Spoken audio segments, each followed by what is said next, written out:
Empezaremos el libro de Romanos y para mí este libro es el más importante, el más indispensable para el cristianismo. Si yo pudiera decir cuál es el libro más importante de la Biblia para el cristianismo, es el libro de los Romanos. Como bien dijimos, aquí estaremos dando contenido bíblico y el mejor contenido son eso, los libros de la Biblia, parte por parte, y estaremos estudiando el libro de Romanos completamente el tiempo que Dios, con la ayuda de Dios nos permita llegar hasta el final de este libro y lo estaremos estudiando pieza por pieza de una manera muy adecuada para el entendimiento de todos nosotros. Que Dios sea el que nos ayude, que sea para la gloria y honra de Dios. Y pues bueno, hoy empezaremos con el primer capítulo. Primeramente, como se los decía, Romanos es la carta más fundamental del cristianismo, es la carta principal del cristianismo. Un gran teólogo, R.C. Sproul, decía que Romanos es el primer tratado teológico del cristianismo.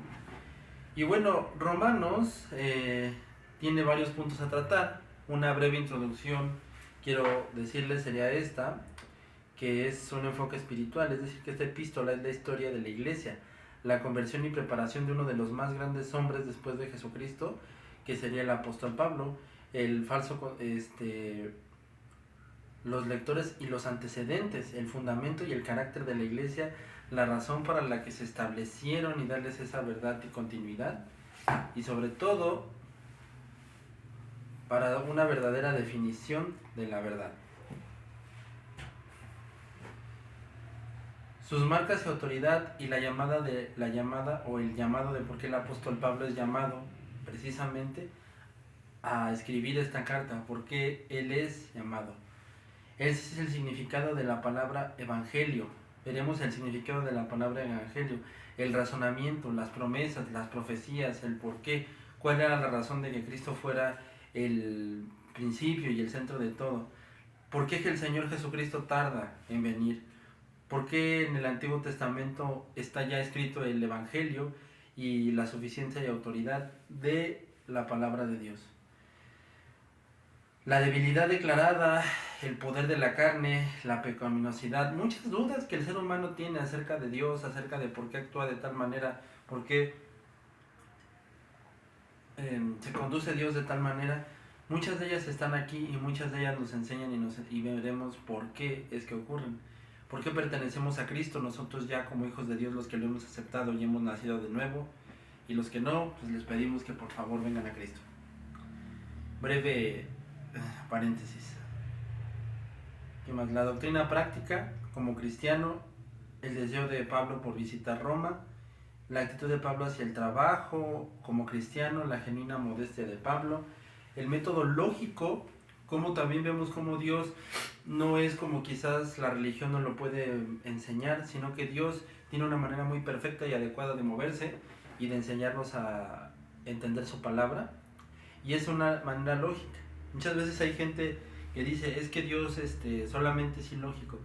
Realmente no, es un método lógico porque es una carta que incluso va escrita hacia cristianos, va dirigida hacia judíos, va dirigida hacia religiosos y va dirigida hacia el ser humano en general. Por eso se lo repito, para mí es la carta más importante, si no es que para mí personalmente como expositor y predicador se me hace la carta más importante del cristianismo.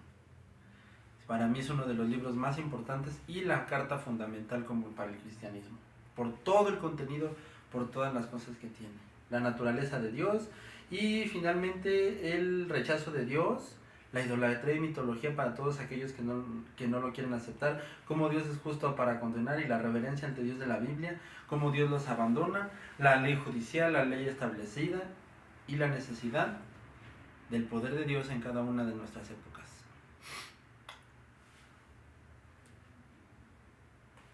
Generalmente, pocas palabras, ¿qué quiere decir o de qué trata el libro de Romanos? Que Dios es justo. Exactamente, Dios es justo. Justo para condenarnos, a los que deciden no aceptarlo. justo para amarnos, a los que decide salvar, y por medio de, y para salvarnos pone a su Hijo Jesucristo para que nosotros seamos salvos por Él. Justo es Él para salvarnos y poner a su Hijo Jesucristo para que nosotros seamos salvos, al mismo tiempo aplicando esa justicia para salvarnos mediante su Hijo Jesucristo. Él es justo también incluso para condenar, justo para actuar, se lo repito, justo para salvarnos, no mereciéndolo, y en esa misma justicia para salvarnos, poner a su Hijo Jesucristo, poner en Él la justicia, a Él castigarlo, para que nosotros seamos salvados. Él es justo. Ese es tema central. La justicia de Dios, su verdadero amor, y es la transición del judaísmo, el que vemos en todo el Antiguo Testamento, en los personajes del Antiguo Testamento, y al cristianismo. El alcance de la salvación eterna, y aunque parezca que antiguamente fue por rituales, fue por obras, siempre la salvación y todo con Dios fue por medio de la fe. Fe en que vendría un día Jesucristo, y una vez llegado en Él pondríamos nuestra mirada. Siempre y siempre será por fe. Bien, el capítulo o el versículo hoy a examinar es Pablo, siervo de Jesucristo. Un hombre capacitado en toda la palabra para llevar a cabo la misión por parte de Jesucristo, que era llevar el evangelio de Cristo, morir por ese evangelio, entregarse a muerte por Jesucristo y servirle. Cuando nosotros decidimos entregar nuestra vida a Jesús, no se nos llama una religión, menos se nos llama vivir una farsa, se nos llama a entregarnos como siervos por Jesucristo. ¿Qué es un siervo? Un siervo viene de la palabra en griego atar, que dependía de atar, o de una persona que dependía de un señor.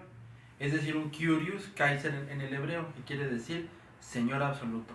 Los siervos eran propiedad de los señores, pareciéndose más a un esclavo que a un empleado, y estaban obligados por ley a hacer todo lo que necesitaba su señor: plantar los campos, cuidar la casa. Ellos estaban obligados hasta el día de su muerte a estar con el siervo, a estar con el señor, con ese señor, porque eran esclavos de él y eran siervos a muerte.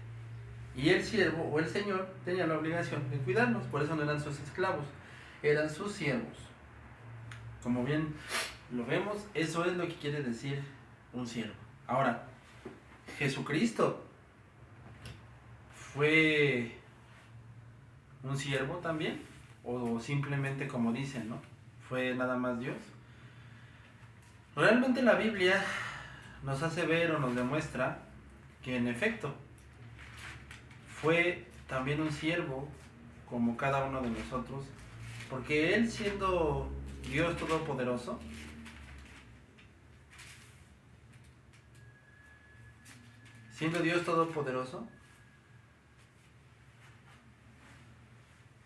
Él decide entregarse por todos y cada uno de nosotros.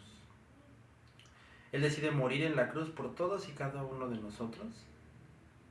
Y Él decide, siendo Dios Todopoderoso, entrar al vientre, entrar como un bebé y hacerse vivir como un ser humano, como todos nosotros. Y ciertamente Él carga nuestros pecados, ciertamente Él hace algo a lo cual Él no estaba obligado, pero lo hace con amor, enseñándonos a ser verdaderamente un siervo. El libro de Isaías describe claramente lo que dice. Dice Isaías 53, del 3 al 12. Del 3 al 12, despreciado y desechado entre los hombres, varón de dolores, experimentado en quebranto. Y como escondimos de él el rostro, fue menospreciado y no lo estimamos. Ciertamente llevó nuestras enfermedades y sufrió nuestros dolores, y nosotros le tuvimos por el abatido, mas él herido fue por nuestras rebeliones, molido por nuestros pecados, y el castigo de nuestra paz fue sobre él, y por su llaga fuimos nosotros sanados.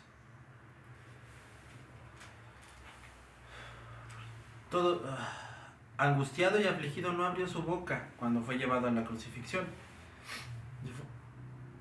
delante de sus transquiladores enmudeció y no abrió su boca. Por cárcel y por juicio fue quitado, y su generación, ¿quién la contará? Porque fue cortado de la tierra de los vivientes, y la rebelión de mi pueblo fue herido, y se dispuso con los impíos su sepultura, mas con los ricos su muerte. Y aunque nunca hizo maldad ni engaño en su boca, con todo Jehová quiso quebrantarlo, sujetándolo a padecimiento. Él era totalmente inocente. Yo no tengo ninguna inocencia, no tengo absolutamente nada bueno en mí. Yo no puedo decir un día, es que yo tengo algo bueno o hay algo. Yo no tengo absolutamente nada bueno, ni lo tendré. Y merezco todavía todo el juicio y todo el peso de la ira de Dios por ser un humano en el que vive en pecado. O que practico, o que tiene el pecado dentro de él, o por ser humano que tengo esa tendencia a hacer las cosas malas. Pero él era perfectamente, él no tenía por qué sufrir ninguno de esos castigos.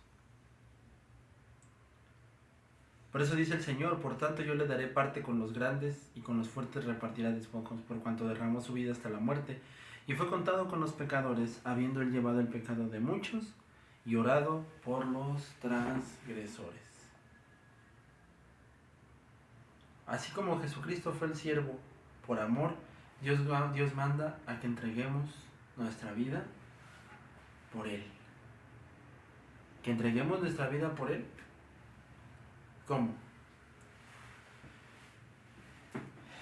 Hace muchos años,